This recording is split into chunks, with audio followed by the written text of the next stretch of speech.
Good morning. Today I want to talk about the LGBTQ agenda. I want to talk about the gay rights and so forth, but I want to talk about it from a biblical perspective.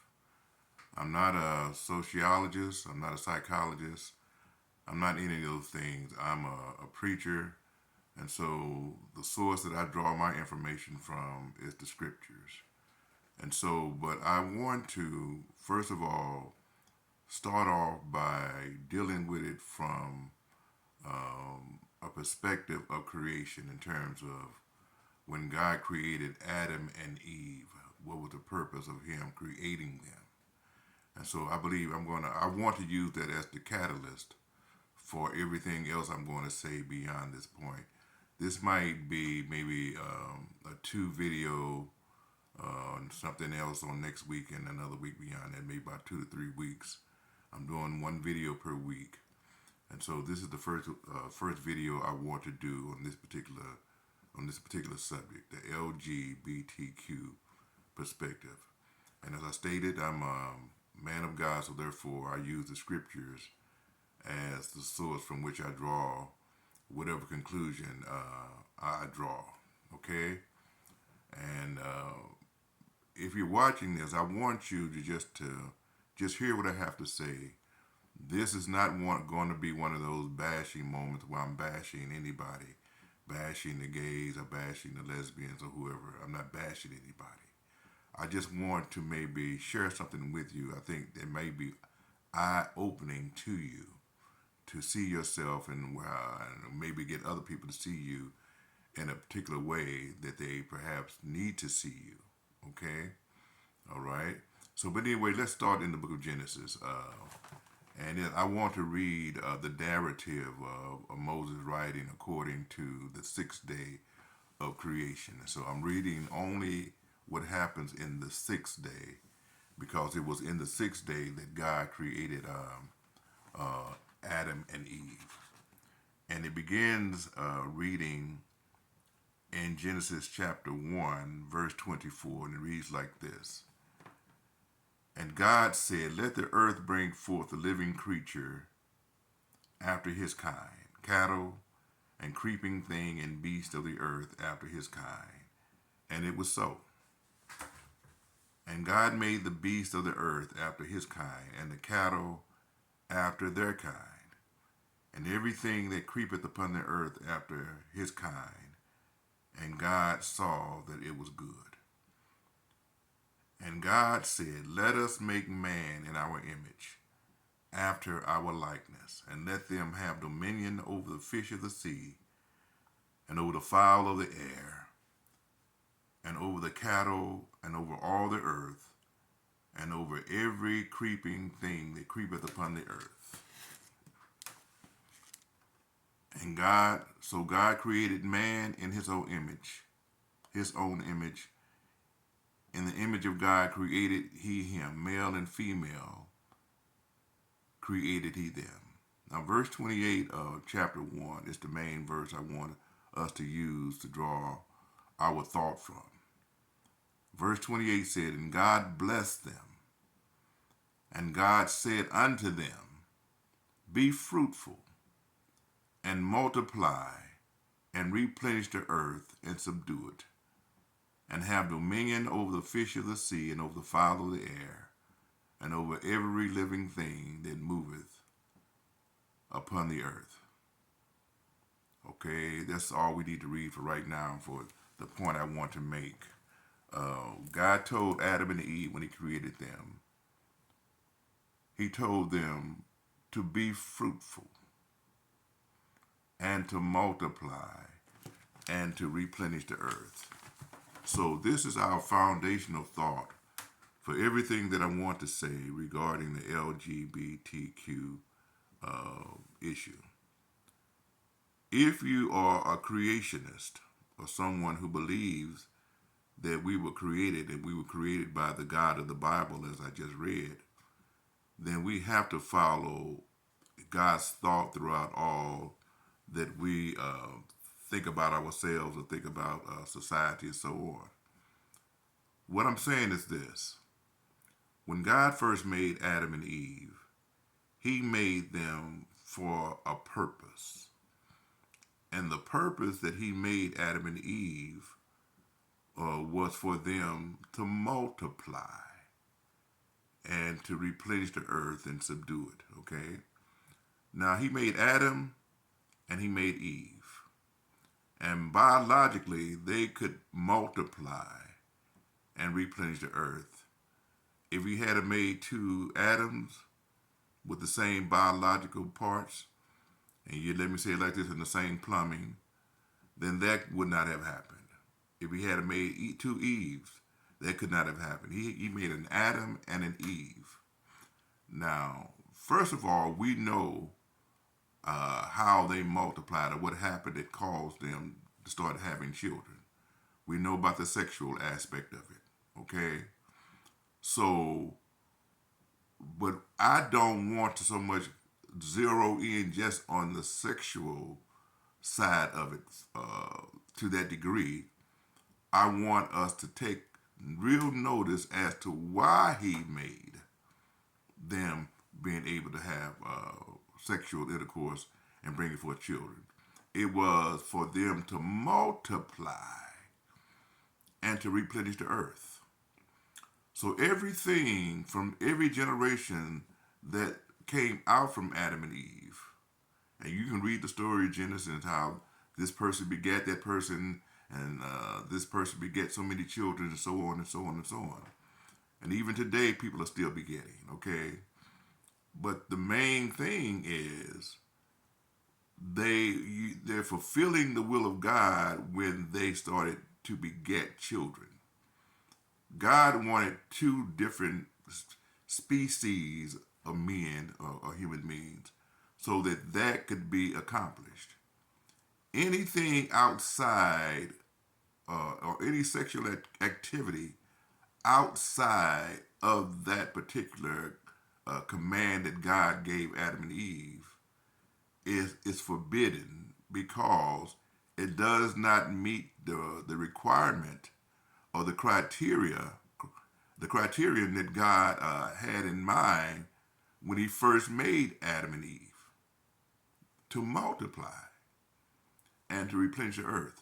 So today we're just into the pleasurable aspect, let me say it, of sex, okay?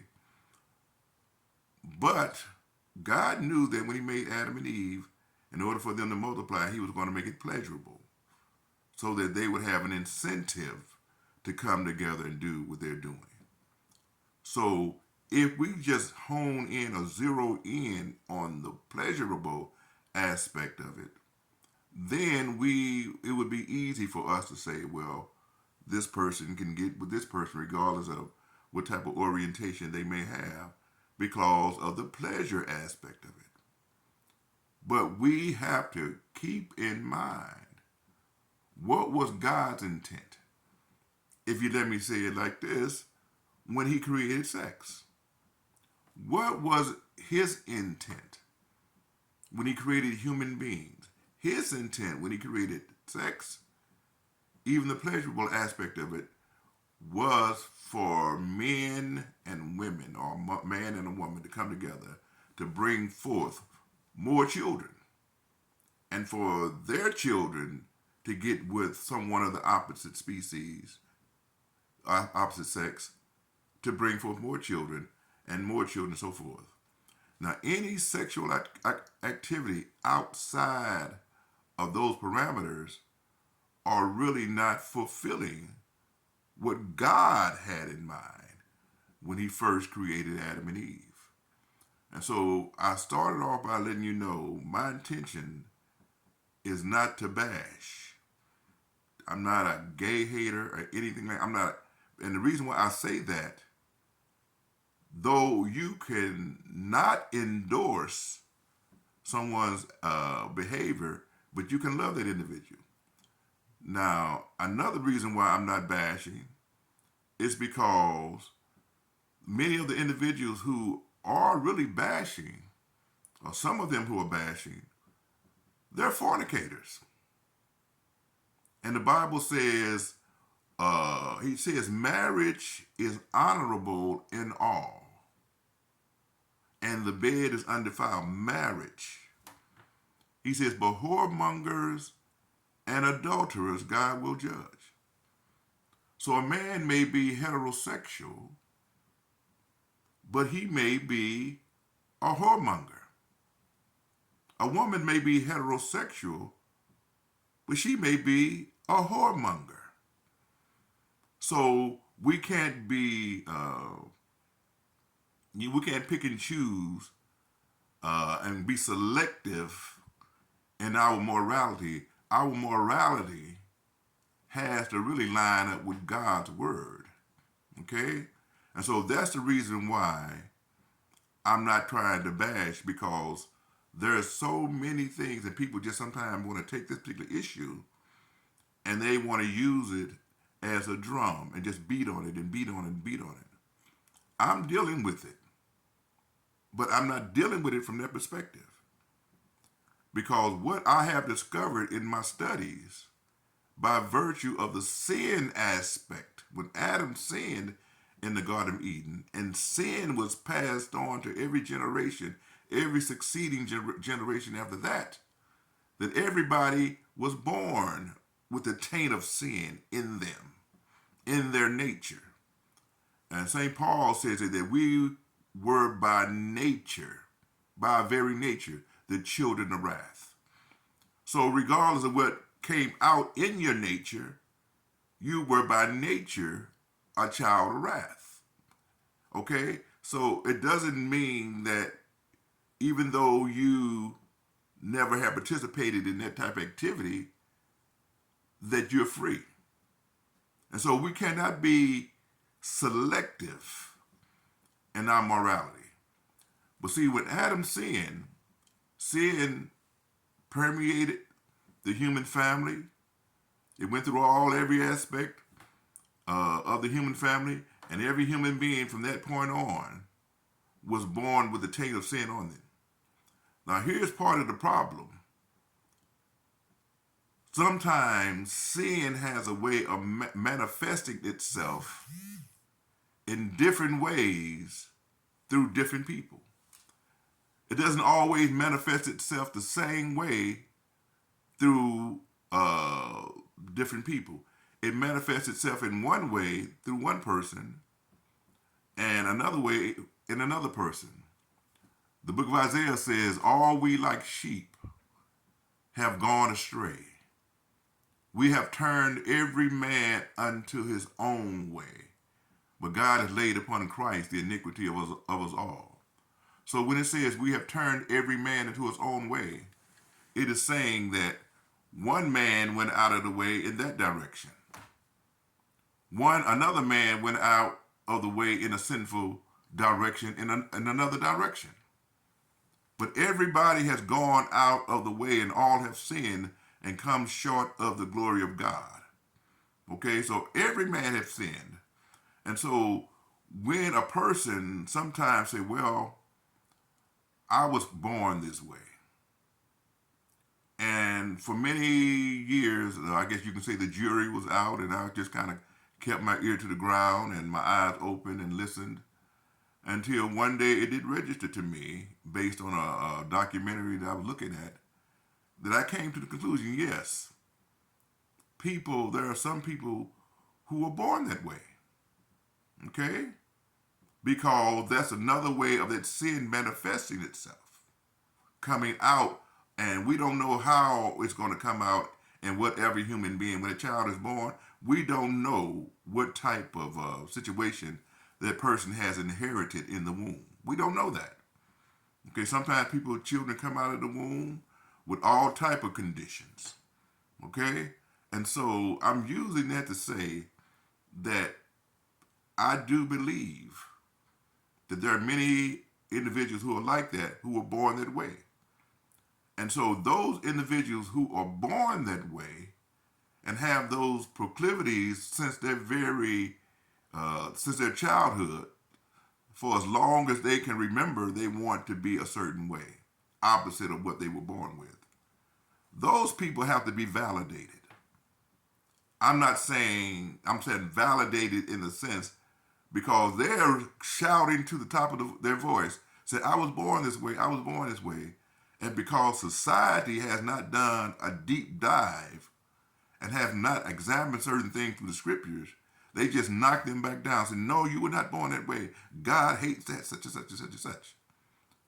But when you start realizing that why is this person lying so much? Because he really was born a liar and he never shook it. He never received the new birth to shake his lying, and now he has brought lying to a perfection. So what I'm saying today, that sin has manifested itself in so many different ways. And so that's what I want to do today. I just want to, in an introductory sort of way, I'm not trying to go all the way through it today because I want to do it in parts. I'm trying to keep my videos short too, okay? And so I just want to say, originally, when God made Adam and Eve, he created them for the purpose of multiplying and replenishing the earth. And anything, any type of sexual activity outside of that, that cannot accomplish that, and let me say it like that, and cannot accomplish it within the covenant of marriage, is really forbidden by God. And so God bless you. Thank you for your time and your attention. And Lord willing, we're going to see you next week, and we're going to explore it just a little bit more. God bless you.